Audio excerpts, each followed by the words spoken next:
ሰላም እንደምናችሁ ውድ ጓደኞቼ፣ ሰላምታዬን አቀርባለሁ። ዛሬ ልናገርበት የምፈልገው ክፍል በተለይ ስለ መንፈስ ቅዱስ ነው። እንግዲህ መንፈስ ቅዱስ ብዙ በተለይ የሥላሴ አማንያን ብዙ ተምረናል። ስለ መንፈስ ቅዱስ ብዙ ግንዛቤ ያለን፣ ስለ አብ፣ ስለ ወልድ ሚና፣ ስለ መንፈስ ቅዱስ ሚና።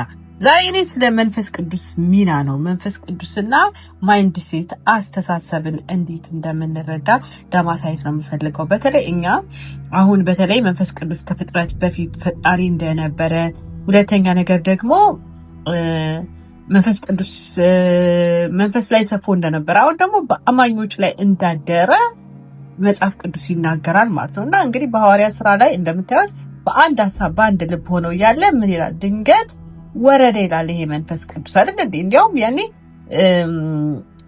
ጴጥሮስ ምንም ሰርፕራይዝ አልሆነም። ምክንያቱም ማይንድ ሴት ሆኖ ነበር ማለት ነው። የሚጠብቀው ነገር ነበር። ይሄ እኮ በቃ በዩር ጊዜ ተብሎ እንደተጻፈው ነው እንጂ የሰከሩ አይደለም ምናምን ብሎ አረጋጋቸው ማለት ነው።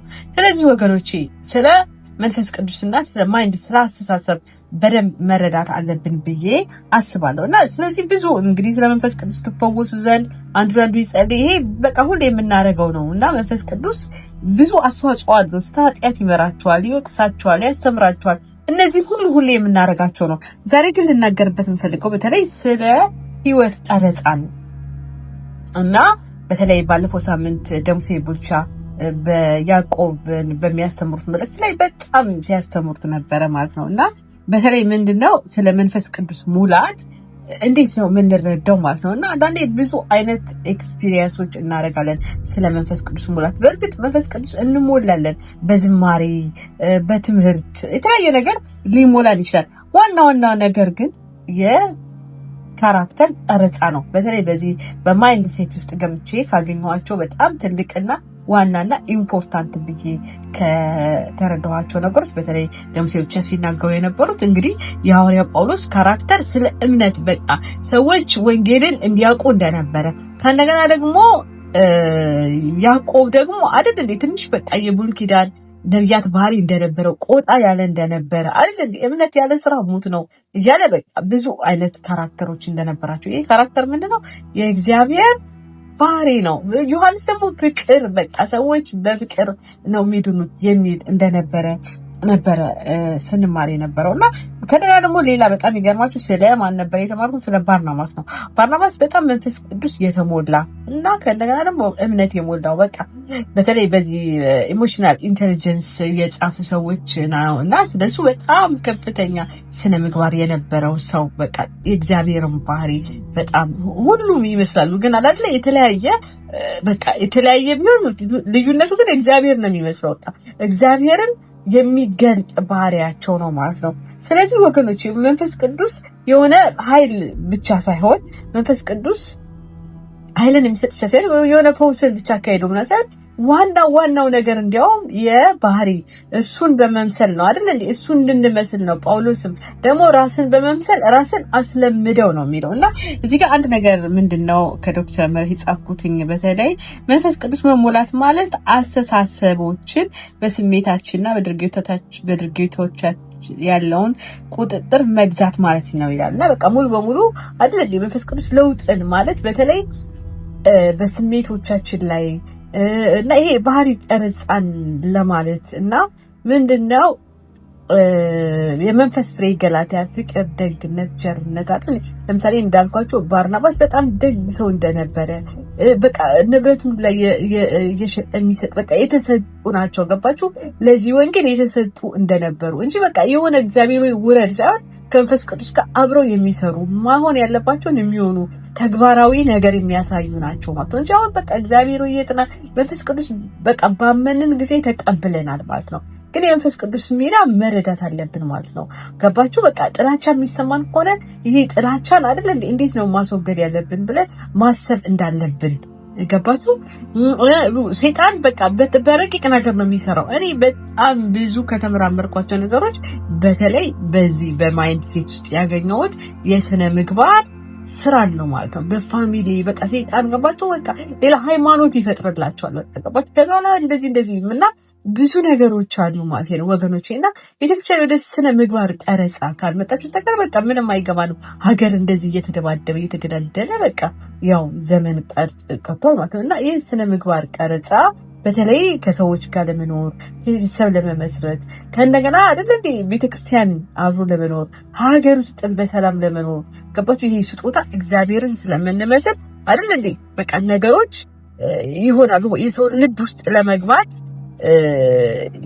ይሆናል ማለት መንፈስ ቅዱስ ይጠቀምብናል ማለት ነው። እና ስለዚህ ይሄ የባህሪ ቀረጻን ለመማር መቻል አለብን ብዬ አምናለሁ እንጂ ሁሉ ቀን ገባችሁ እኔ አንዴ በተለይ አዋሳ ሄጄ እንዲያውም በጣም የዮናታን ቸርች በዛን ሰዓት በጣም ደስ ያለኝ ያኔ ነው ከሰዓት በፊት እና ምንድነው ያየሁትኝ በተለይ አንዱ እዚህ ፌስቡክ ጓደኛዬ ነውና ስሙን ባልጠራ በቃ ምንድነው አጠገቤ የነበረች ልጅ ናት እና በቃ አንዲት ልጅ አለች ምናምን 400 ምናምን ሰይጣን አለብሽ አላት አለች አንድ ሴትዮ ምናምን ከዛ በኋላ ምንድነው እና የተባለች ወደ ፊት ከዛ ደግሞ ወዲያው መንፈስ ቅዱስ ተቀብላ ወዲያው ነብይ ሆነ።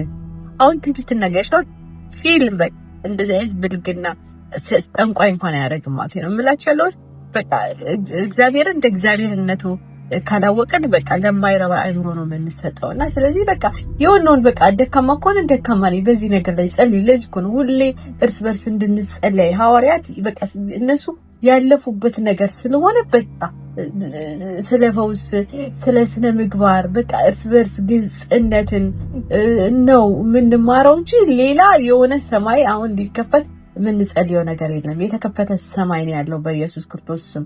እኛ ግን አይምሮአችን ሲዘጋ ሲከፈት እኔ በቃ በተቆለፈበት ቁልፍ እንኳን በጣም ብዙ ነገር በቃ እኔ ስለተቆለፈበት ቁልፍ ሳወራ ብትሰሙኝ በቃ የሆነ ፊልም ሰራ ነው የምትሰሙት። በቃ ስለ መላኩ ስለ ማለት ስለ አይምሮ ስለ እንዴት ስለ ብርሃን ማለት በቃ ብዙ የእያንዳንዳቸው ካራክተር እንኳን አስተማሪ ነው ብዬ አምናለሁ። እና መጽሐፍ ቅዱስ ግን በቃ ይሄ ነው የሚያስተምረን ይሄ ነው የሚያሳየን ብዬ ማምነው።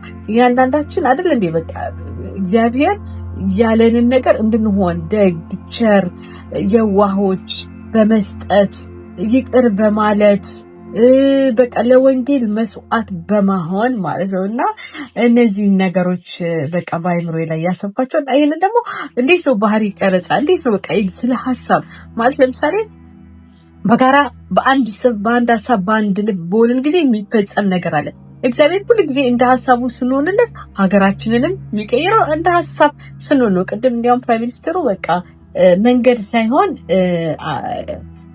በህብረት ስራ ነው የሚል እውነት ነው። በቃ በህብረት ለመሆን ግን ሐሳብ ያስፈልጋል ማለት ነው። አንድ ሐሳብ ያስፈልገናል ማለት ነው። ሐሳባችን የኛ ሳይሆን ግን የእግዚአብሔርን ሐሳብ ለማስፈጸም ነው። አንዳንዴ ችግሮቹ ሐሳብ የሆነ ሰው ለማስፈጸም ወይንም አይደል ብዙ ነገር አለ ኢትዮጵያ ውስጥ የሚደረግ። እኛ ግን የእግዚአብሔር ሐሳብ እንዲፈጸም ብንስማማ ሁሉ ነገር ይቀየራል። መንፈስ ቅዱስ አይደል እንዴ ሁሉን የተቆጣጠረ አምላክ ነው ብለናል አይደል እንዴ እንደገና ያያል።